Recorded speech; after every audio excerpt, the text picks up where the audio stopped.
right, guys, let's just get right to it. And we're going to start in Dallas. JJ, actually, you have the blueprint, the silver and blueprint for beating them boys. Why don't you put the Niners in a 3-point stance? Yeah, MJ, I'm going to give you my 3-point stance, and it's really simple, and it's what the Niners already do. Number one, run the football, and I mean run the air out of the football. That's what the Niners do, whether it's Debo back there, whether it's running backs back there, whether it's reverses to Kittle, they run the football. Number one, if you want to get this upset done, run the football. You got to establish the run. And once you do that, number two, the Dallas Cowboys know you saying that y'all play bully ball, but we going to find out. That means we are going to come at you and run the football. So the 49ers, you must stop the run. You got to stop Zeke. You got to stop Pollard. You cannot let the Dallas Cowboys be balanced because that is when they are the toughest to stop. So you must stop Pollard and you must stop Zeke ASAP. You have to stop the run. Number three, after you do all that, you make the Dallas Cowboys one-dimensional. You put the ball in Dak's hands, and that is when you let Joey Bosa loose, Armstead loose, and you let those boys get after the passer. They have to get after Dak Prescott and get him off the spot because I truly believe the weakness in that Niners defense is the secondary. They're not going to be able to slow down Amari Cooper and CeeDee Lamb. So you got to get after Dak to be able to help your secondary in the back end. If you do that, you're going to find yourself moving on. Rank, what do you think of his 3 points there? I like it. I really like the point that you said about making the Cowboys one-dimensional because when you look at Dak Prescott, as great as he's been this season, when you put him in third and long situations, he has actually struggled. He is in the bottom third of the NFL on third and long in passer rating and completion percentage. So I know that the secondary is kind of a problem for the 49ers, but if you put him in a situation where he has to throw on third and long, that's where they will get an advantage. Yeah, this is going to start with that 49ers defensive front, no question. All right, why don't we give the people what they want? Let's go ahead and pick this one. James Jones, start us off. Cowboys fans, cover your ears, man. Once a Bay Area boy, I am going with the San Francisco 49ers in this one, upsetting the Dallas Cowboys. It's going to be close. I got it 31-28, San Francisco 49ers. I just think the 49ers, they are built to be in the playoffs right now. They are playing good football coming off of that win against the Rams. It's just too much run game, too much Debo. Garoppolo playing well. I like the Niners in this one. James. Are you not aware that the Dallas Cowboys are the number one scoring offense? But you know what? Give me the alarm. Give me the alarm. Give me the alarm. I want the alarm because I'm taking the 49ers in this one, 28-25. The Cowboys are the number one scoring team in the league. But you know what? They have put up 50 burgers against the football team. The Eagles, when they were benching everybody, get out of here. 49ers, 28-25. So you're going with quality over quantity of points here. All right, Yes. That's fine. Yeah, listen, I think the alarm didn't go off for you because they knew they were going to have to sound it one more time. I'm taking the Niners here as well. But she gets the alarm? Game as well. I don't get the alarm. 25-21. The We got a final fantasy score live is producer this back one. there.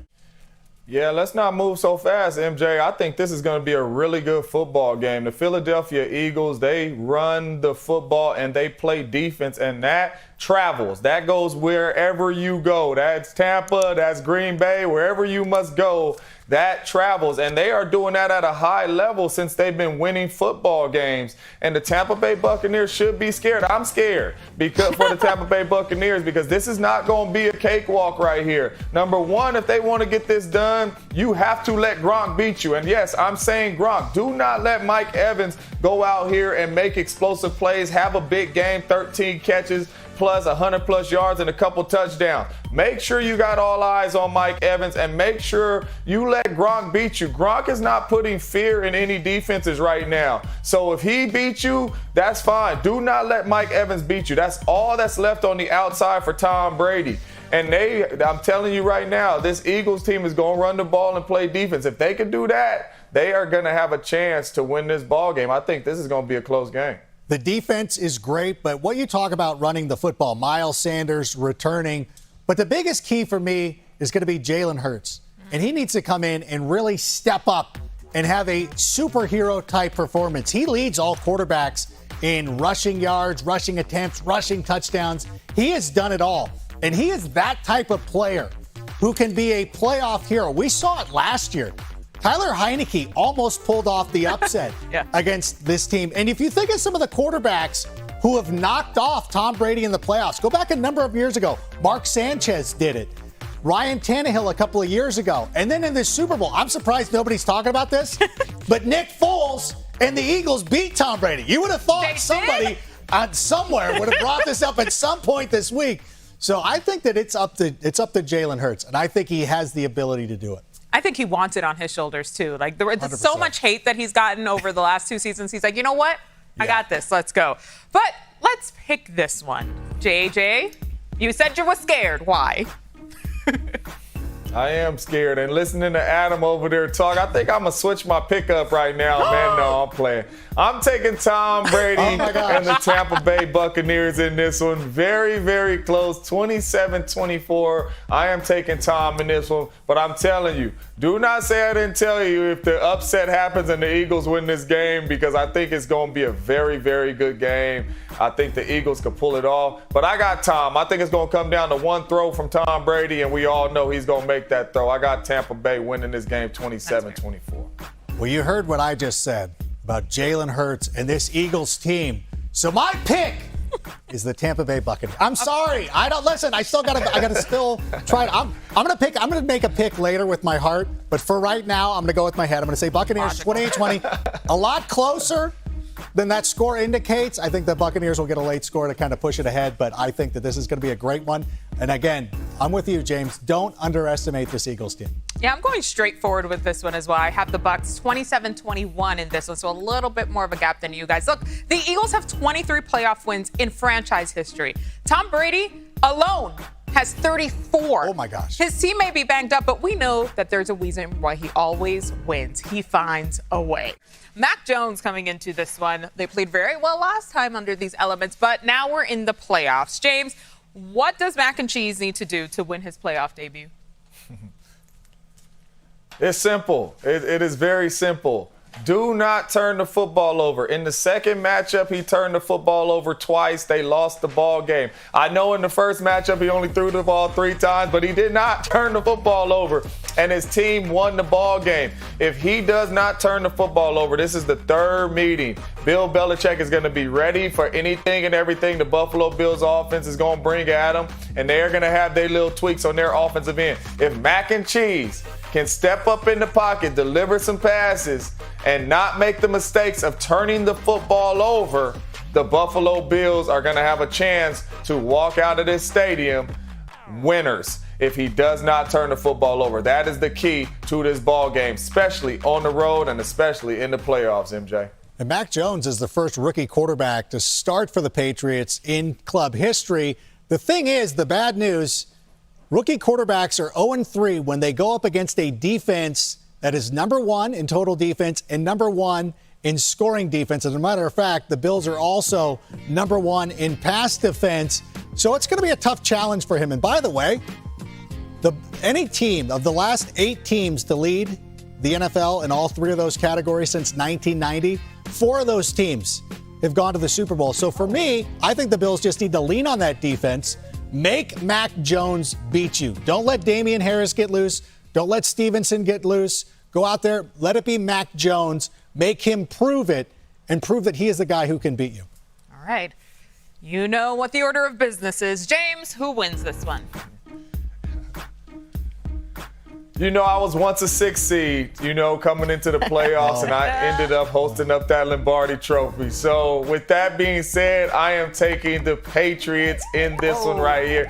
Very close one. It's a division game. Yes, give me my horn. Listen, this one is going to be very, very good, and I can't wait to watch it. It's going to be cold. It's going to be snowing.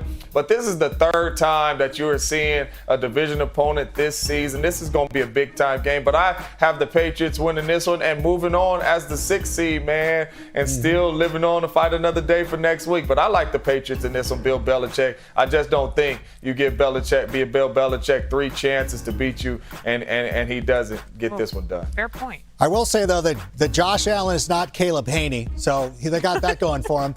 I will say this, though. This Buffalo Bills team, since that Monday night game, they've learned a lesson. I won't necessarily say they were embarrassed, but they were kind of shown up a little bit with the way that the Patriots beat them. They learned from that. They've been very good over the last number of weeks. They've been running the ball more effectively. Devin Singletary's been more involved in the offense. They've run very well. So you know what? Give me the Buffalo Bills, 23-20 in this one. Oh.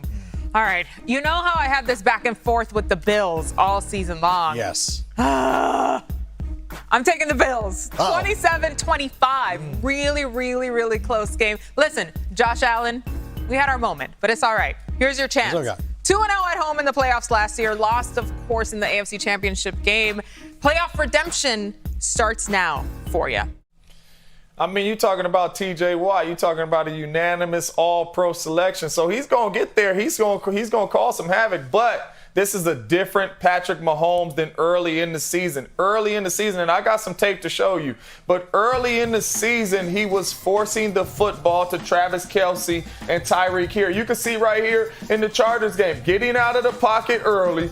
It is okay. What he's doing now is he's throwing this football away. Early in the season, he was trying to be Superman and make these throws. This is covered, Pat. There's no need to force this, and that is a turnover. We do not want to do that, and he's not doing that. Right here you can see instant pressure. There's nothing you can do about this right now. Your guy got beat. Eat this football, take the sack, do not throw it in triple coverage, and turn the football over. What he has done is he has built a relationship with these guys on the roster. Right here you see Pringle, and I know he has all day, but he's built a relationship with the other guys on the team other than Travis Kelce and Tyreek Hill, and he's given them opportunities. So even with the pressure in his face, he's getting the ball out of his hands to these guys instead of Tyreek Hill and Travis Kelce, and it's helping them beat the pressure. Other than that, and he's throwing the football away. It's okay. We'll live to play another down. Do not force anything. So T.J. Watt will make some plays, but Patrick Mahomes is playing a whole lot different than he was early in the season. He's playing a whole lot smarter, and I see him making the right decisions on Saturday as well. What do you think, Greg? Well, I think one of the things is during the first couple of weeks of the season, the first 5 weeks, the Chiefs' defense was terrible, abysmal, allowing a lot of points. And I think that forced Patrick Mahomes to play a lot of hero ball. But through week 6 through 14, the Chiefs' defense was one of the best in the league. They were allowing an average of just over 13 points per game. Now, over the last couple of weeks, they've kind of regressed a little bit. They're allowing 24 points per game. But I think, to me, the key is this Chiefs defense. The key is creating some turnovers. The Steelers are pretty good at protecting the football, but I think the Chiefs need to go out there and kind of create some magic on their own defensively, and that kind of sets the tone for the whole team. Because if you can hold the Steelers back, that allows Patrick Mahomes to play a little bit more patient, and I think that's why the Chiefs have been so successful recently. Yeah, that defensive glow-up on the Chiefs side was a big part of the turnaround when we saw them in that slow start to the season. All right, you know what's next? James, who you got?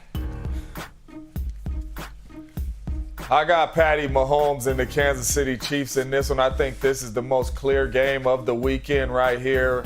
And I'm happy for Big Ben. You got in the playoffs and all that, but you're running into Patrick Mahomes and the Kansas City Chiefs in Kansas City. I got the Chiefs in this one, 35-21. Patrick Mahomes and the Kansas City Chiefs move on. And I know I'm not the only one taking the Chiefs in this one. I just know. Oh, you got to know that. You got to know. I will say this. I wonder if Ben is happy that he's in the playoffs. I think he wanted that last home game to be his walk-off. Like when James birdied 16 today, he didn't want to play the last 2 holes, but he had to. And similarly, I'm going to take the Chiefs in this one, 32-20. That's right. I'm going to have a Chiefs blowout here. Ooh, that's a big difference. Yeah, I'm going with Kansas City here. 35-27 is my final score here. And there's a reason why teams don't want to blitz Mahomes, because they know he can get rid of it or make something happen. It's not the right recipe. He's been blitzed just 12% of the time. That's the lowest by any QB since 2016. But he does know how to make it happen, how to get that offense going. You're right. He's playing way smarter down the stretch just when he needs to be. And listen, Derek Carr has called this team the team of destiny, right? It's been test after test after test for the Raiders, and a big one coming up against this Bengals team. And they've been able to overcome so much, but how far can emotion really get you? Because this Bengals squad, they're not about to drop this opportunity. They rolled and earned that playoff spot. But James, what do you think? Yeah, I mean, they're definitely battle tested, but to be honest with you, when you get tested, that builds confidence. This team is tremendously confident right now. They do not think they could be beat. They got it going on the defensive side of the ball. Josh Jacobs is running the air out of the football. The ball in Derek Carr's hands when the game is on the line. You feel like the Raiders are going to win every single time. I tell people all the time, MJ and Adam, the hardest playoff game to win is the very first one. The Cincinnati Bengals, this is their very first playoff game. The Raiders have been in playoff mode the last 3 weeks. They know if they would have lost, they were going home. They've been in playoff mode for the last 3 weeks, and I think that is what's going to help them as they continue to go on and in this game, because they are tested and they've been in playoff mode, and the first one is the hardest one to get. And Derek Carr's playing phenomenal, ball in his hands, game on the line, and the defense is stepping up. So this Raiders, yes, they are battle tested, but it has built confidence. This is a confident football team. You know, you talk about destiny.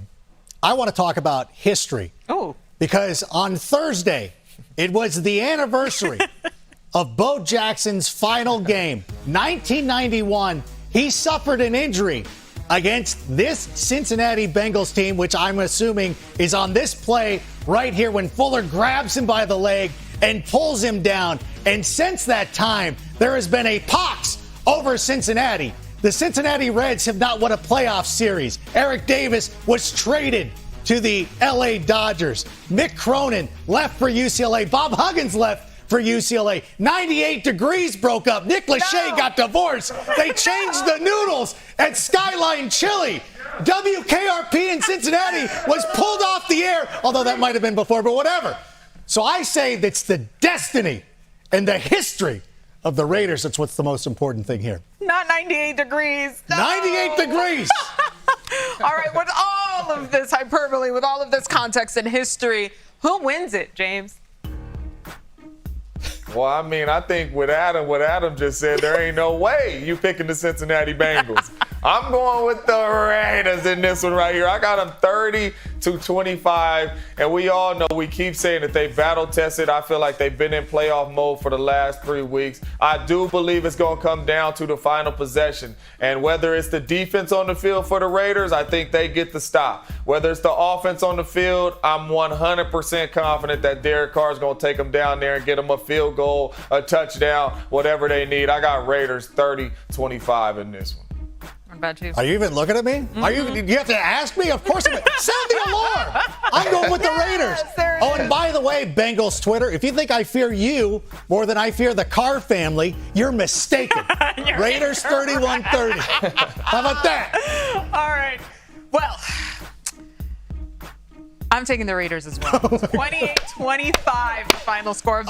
Very, very close one. Raiders haven't won a playoff game in 18 years, but dry spells don't just happen in the desert. The Bengals haven't won a playoff game in 30 years, the longest active drought in the NFL. So somebody's about to get snapped. So all three of us picked the upset here.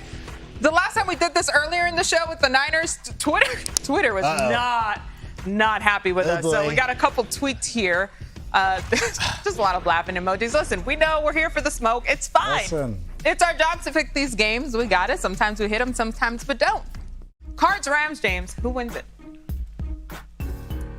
You know, I'm going to take the Rams in this one, and the reason that being said is you cannot be one and done all you have done this season bringing in players. Because when I'm a GM, I'm doing it just like the Rams are doing it. I'm going to get big-time players. You get OBJ, you get the Jalen Ramseys, you get the Von Miller. You can't be one and done. And the coaches know, the players know it's time to put up or shut up. They win this game. I got them winning this game 28-24 over a good division opponent in the Arizona Cardinals. But it's time. You can't be one or done. This is a must-win for the Los Angeles Rams. But despite bringing in all those stars, it's like watching the NWO in the 90s. And it's like, star after star just starts showing up. The same thing, though, there is not a team, a division winner, I feel less confident about than the Rams outside of the Cardinals. That's the only, this is like any other team, I think I would actually be picking a Rams upset. But here, because they're going up against the Cardinals, who've also struggled down the stretch, give me the Rams 33-30. Ooh, so still a close one there for you. Still a very close one. I got that. I have the Rams here as well. 35-28 in this one for all of the things you just said. And listen, I think this Even is the the Rams. NWO thing? Definitely the NWO Who's reference. Sting? But this is the Rams game to lose. I think the Cardinals are just too depleted at this point. They gave themselves a good buffer there at the beginning of the season, but then after D-Hop left, they went 1-5 to end the year. Can't go like that into the playoffs. You guys have said it over and over again. You want to be playing your best ball as you get to the postseason.